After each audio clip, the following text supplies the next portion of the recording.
Assalamualaikum warahmatullahi wabarakatuh. Waalaikumsalam warahmatullahi wabarakatuh.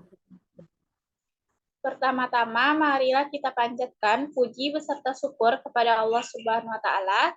Dengan limpahan rahmat dan karunia-Nya, kita dapat mengikuti perkuliahan menggunakan Zoom meeting pada pagi hari ini. Salawat beserta salam tidak lupa kita panjatkan kepada Nabi besar kita, Nabi besar Muhammad Sallallahu Alaihi Wasallam. Yang terhormat, Ibu Rahma Evita Putri MPD, selaku dosen pengampu mata kuliah kajian pengembangan kurikulum IPA.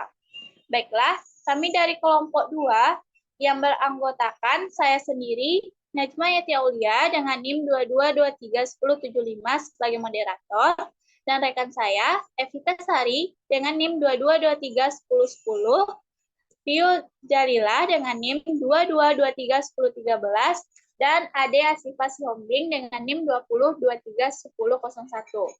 Kami akan menjelaskan materi mengenai asesmen dalam kurikulum Merdeka. Yang pertama, konsep dasar asesmen Merdeka. Yang kedua, asesmen formatif. Yang ketiga, asesmen sumatif. Yang keempat, asesmen diagnostik. Dan yang kelima, strategi implementasi asesmen dalam kurikulum Merdeka. Untuk materi pertama, yaitu konsep dasar asesmen Merdeka, yang akan saya jelaskan sendiri.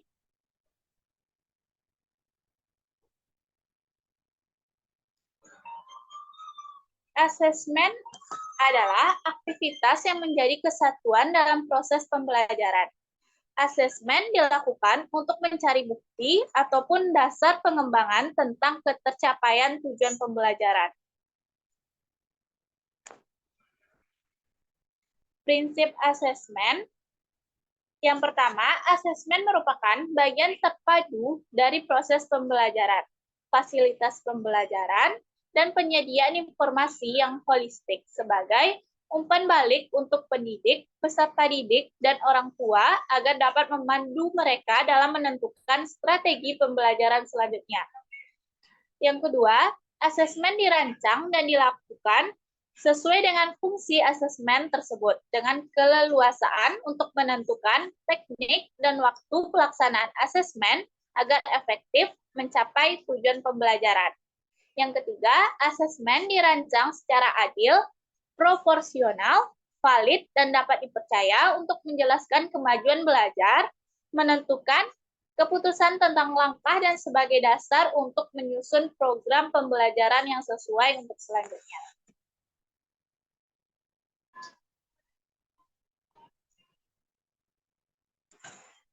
Yang keempat, laporan kemajuan belajar dan pencapaian peserta didik bersifat sederhana dan informatif, memberikan informasi yang bermanfaat sesuai karakter dan kompetensi yang dicapai serta strategi tindak lanjut.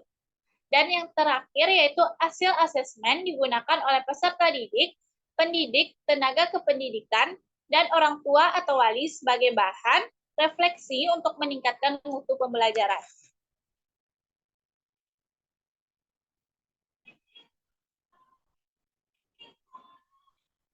Untuk materi kedua, yaitu asesmen formatif, akan dilanjutkan oleh rekan saya, yaitu Vio Jalila. Pada Vio, dipersilakan. Baik, terima kasih kepada moderator. Selanjutnya kita masuk kepada materi asesmen formatif.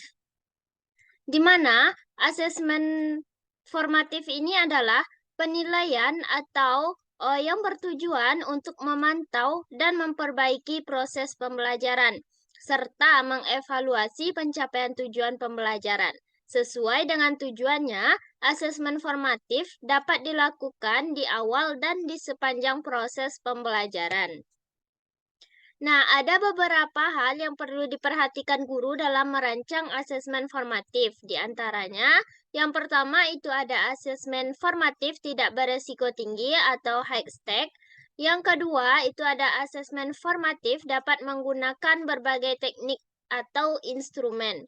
Yang ketiga, itu ada asesmen formatif dilaksanakan bersamaan dengan proses pembelajaran yang sedang berlangsung, sehingga asesmen formatif dan pembelajaran menjadi satu kesatuan.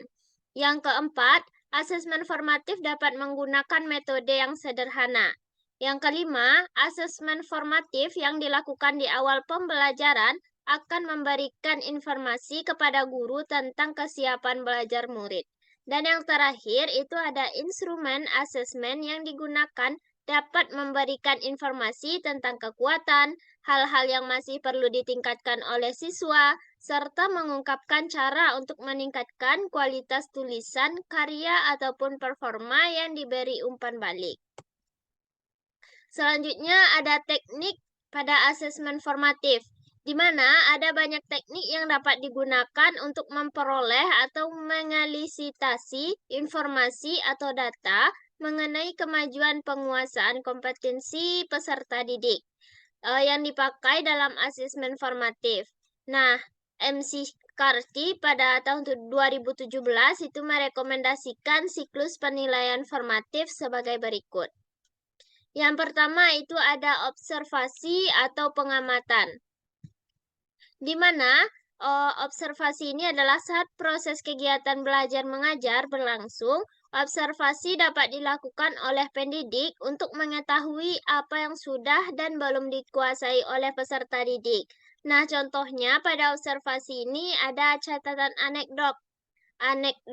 Nah, teman-teman dapat melihatnya pada gambar bahwa di catatan anekdot ini ada terdapat nomor, hari atau tanggal, catatan kejadian seperti misalnya lembar kerja, dan solusi atau tindak lanjutnya.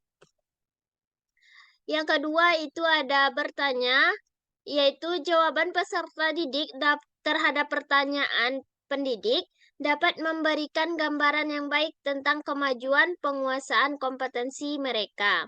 Selanjutnya itu ada diskusi, di mana diskusi di kelas bisa memberikan banyak informasi mengenai penguasaan peserta didik terhadap konsep-konsep yang dipelajari.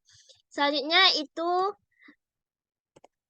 ada admits atau exit slips, di mana untuk mengetahui tanggapan peserta didik tentang apa yang mereka pelajari atau yang akan mereka temui di dalam kelas, serta mengaktifkan pengetahuan awal mereka atau menghubungkan apa yang telah mereka ketahui dan pelajari.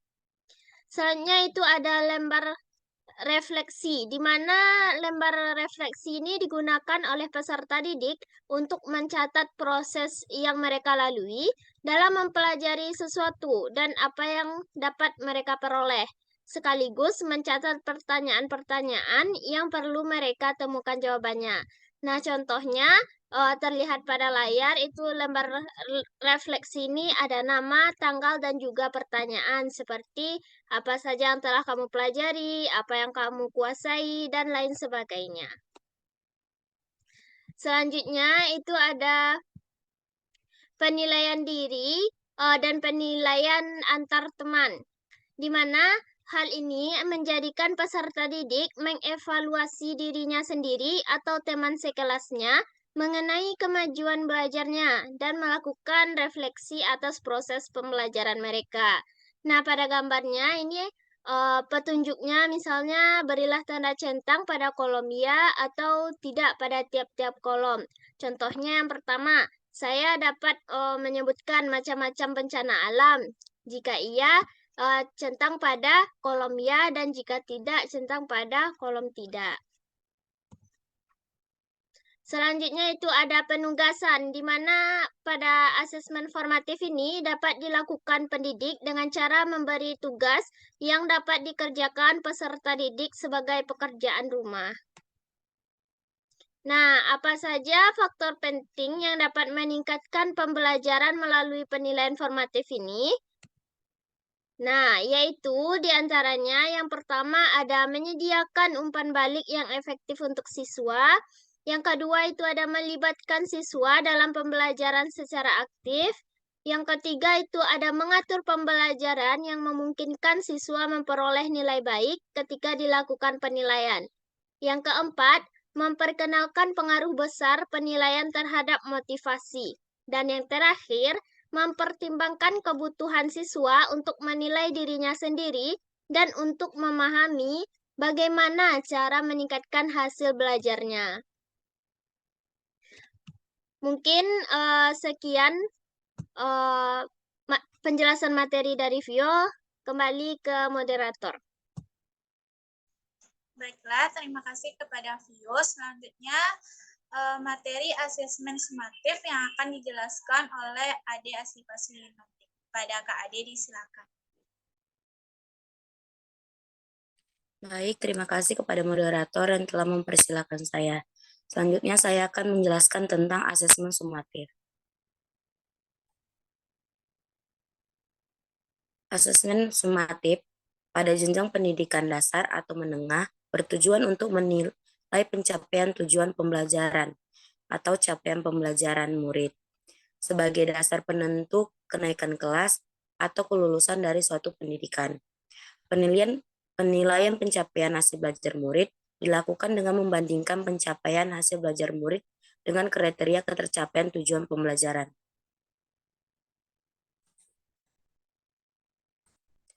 Asesmen sumatif ini dapat kita lakukan setelah pembelajaran berakhir, misalnya pada akhir satu lingkup materi, pada akhir semester, atau pada akhir fase.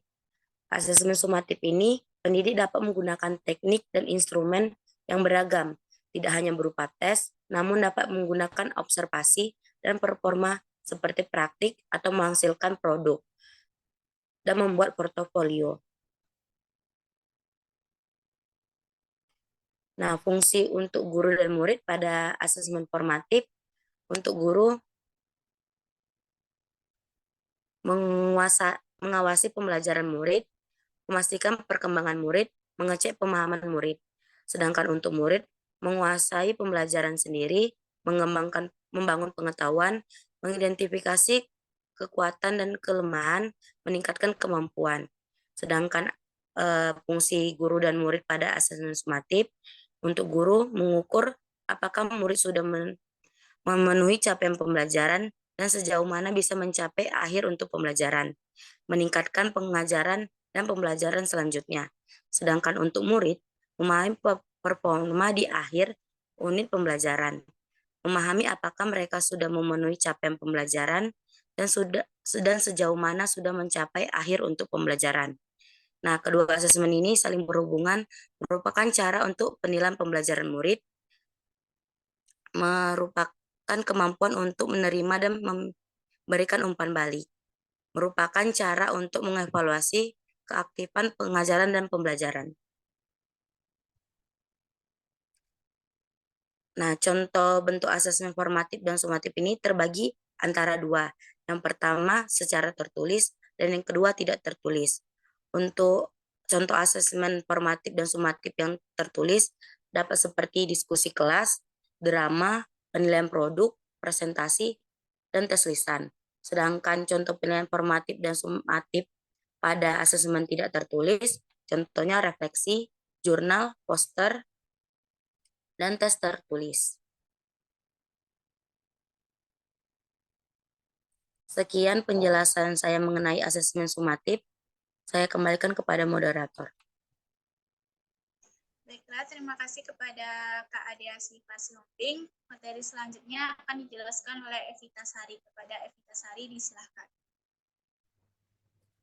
Terima kasih kepada moderator. Baiklah, saya akan menjelaskan materi yang keempat, yaitu asesmen diagnostik.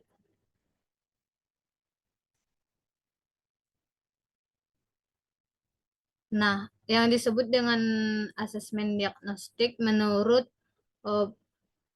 penuturan yang disampaikan oleh Menteri Pendidikan dan Kebudayaan Republik Indonesia adalah penilaian yang dilakukan secara spesifik untuk mengidentifikasi kompetensi, kekuatan, dan kelemahan siswa sehingga pembelajaran dapat dirancang sesuai dengan kompetensi dan kondisi siswa. Jenis-jenis asesmen diagnostik ada dua. Yang pertama, asesmen diagnostik kognitif. Yang disebut dengan asesmen diagnostik kognitif adalah asesmen yang dilakukan di awal dan akhir pembelajaran untuk mengetahui sejauh mana siswa mampu memahami materi yang diajarkan. Yang kedua, asesmen diagnostik non-kognitif. Merupakan asesmen yang dilakukan untuk mengetahui keadaan psikologi, emosional, dan sosial siswa. Asesmen ini memang lebih ditujukan untuk menilai kondisi personal seorang siswa. Tujuan asesmen diagnostik. Yang pertama, tujuan asesmen diagnostik kognitif, yaitu mengidentifikasi capaian kompetensi siswa, merancang pembelajaran sesuai dengan kompetensi rata-rata yang dimiliki siswa, membentuk kelas remedial yang mampu mengakomodir siswa yang memiliki capaian di bawah rata-rata. Yang kedua, tujuan asesmen diagnostik non-kognitif, yaitu memahami tingkat kesejahteraan psikologi, emosi, dan sosial siswa, mengetahui aktivitas siswa saat sedang belajar di rumah, memahami kondisi keadaan keluarga siswa, dan memahami latar belakang pergaulan siswa, serta mengidentifikasi karakter, minat, dan gaya belajar siswa. Nah, selanjutnya perbedaan asesmen diagnostik kognitif dan non-kognitif. Pada asesmen diagnostik kognitif, guru harus mengetahui kesejahteraan psikologi dan sosial emosi siswa, mengetahui latar belakang pergaulan siswa, mengetahui aktivitas selama belajar di rumah, dan guru juga harus mengetahui gaya belajar dan karakter serta minat siswa, dan serta mengetahui kondisi keluarga siswa. Nah, pada asesmen diagnostik non-kognitif, guru memberikan kelas remedial atau pelajaran tambahan kepada siswa yang kompetensinya di bawah rata-rata, menyesuaikan pembelajaran di kelas dengan kompetensi rata-rata siswa, serta mengidentifikasi capaian kompetensi siswa. Sekian yang dapat saya sampaikan, saya kembalikan kepada moderator. Baiklah, terima kasih kepada Evita Sari. Selanjutnya materi strategi implementasi asesmen dalam kurikulum Merdeka akan dijelaskan oleh Vio Jalila. Kepada Vio, disilakan. Baik, terima kasih kepada moderator. Selanjutnya kita masuk kepada materi yang terakhir atau pokok bahasan yang terakhir, yaitu strategi implementasi asesmen dalam kurikulum Merdeka. Di mana yang pertama itu ada asesmen merupakan bagian terpadu. Nah, asesmen ini kita tahu bahwa asesmen adalah bagian terpadu dari proses pembelajaran, fasilitasi pembelajaran, serta penyediaan informasi yang holistik sebagai umpan balik untuk pendidik, peserta didik, serta orang tua atau wali agar dapat memandu dalam menentukan strategi pembelajaran selanjutnya. Nah, salah satu yang bisa dilakukan oleh pendidik adalah dengan melakukan asesmen awal sebagai bahan pertimbangan dalam pembuatan rancangan pembelajaran. Nah, di sini peserta didik dapat dilibatkan dalam proses asesmen seperti melalui penilaian diri, penilaian antar teman, refleksi diri, dan pemberian umpan balik antar teman. Yang kedua, itu ada dirancang dan dilakukan sesuai dengan fungsi asesmen, di mana asesmen perlu dirancang dan juga dilaksanakan sesuai dengan fungsi asesmen itu sendiri. Namun, terdapat keleluasaan pada segi teknik dan juga waktu pelaksanaannya agar dapat efektif dalam mencapai tujuan pembelajaran. Pendidik dalam hal ini perlu memberikan kejelasan pada peserta didik mengenai tujuan asesmen di awal pembelajaran, di mana teknik dari asesmen yang beragam sendiri bisa digunakan sesuai dengan fungsi dan tujuannya. Misalnya, hasil dari asesmen formatif digunakan untuk umpan balik pembelajaran, sementara hasil balik asesmen sumatif digunakan untuk pelaporan hasil belajar. Selanjutnya, dirancang secara adil, proporsional, valid, dan juga dipercaya. Nah, hal ini untuk menjelaskan kemajuan belajar, menentukan keputusan tentang langkah, dan sebagai dasar untuk menyusun program pembelajaran yang sesuai selanjutnya. Dan untuk itu, pendidik perlu menyiapkan waktu dan durasi yang cukup agar asesmen agar asesmen tidak hanya menjadi sistem penilaian semata, namun juga bisa bagian dari proses pembelajaran. Hasil dari asesmen bisa digunakan pendidik sebagai bahan penyusunan rencana tindak lanjut. Selanjutnya itu laporan bersifat sederhana dan informatif, di mana laporan dari asesmen yang telah dilakukan sebaiknya disajikan secara sederhana dan seinformatif mungkin agar peserta didik maupun orang tua murid dapat memahaminya. Informasi yang ada bisa berupa penilaian karakter dan kompetensi yang dicapai, serta strategi tindak lanjut yang ke depannya. Selain penyajian laporan dalam bentuk yang mudah dimengerti, pendidik juga perlu memberikan umpan balik secara berkala kepada peserta didik dan mendiskusikan tindak lanjutnya bersama beserta orang tua. Selanjutnya itu ada hasil asesmen digunakan sebagai bahan refleksi. Nah, asesmen sangat bermanfaat sebagai bahan refleksi dari capaian pembelajaran peserta didik dalam menentukan rencana tindak lanjut. Nah, pendidik menggunakan hasil asesmen sebagai bahan diskusi untuk menentukan hal-hal yang sudah berjalan baik dan area yang perlu diperbaiki. Satuan pendidikan memiliki strategi agar hasil asesmen digunakan sebagai refleksi oleh peserta didik, pendidik, dan juga tenaga kependidikan, serta orang tua untuk meningkatkan mutu pembelajaran. Mungkin sekian penjelasan materi dari Vio, dikembalikan ke moderator. Baiklah, terima kasih kepada Vio yang telah menjelaskan materi mengenai strategi implementasi asesmen dalam kurikulum Merdeka.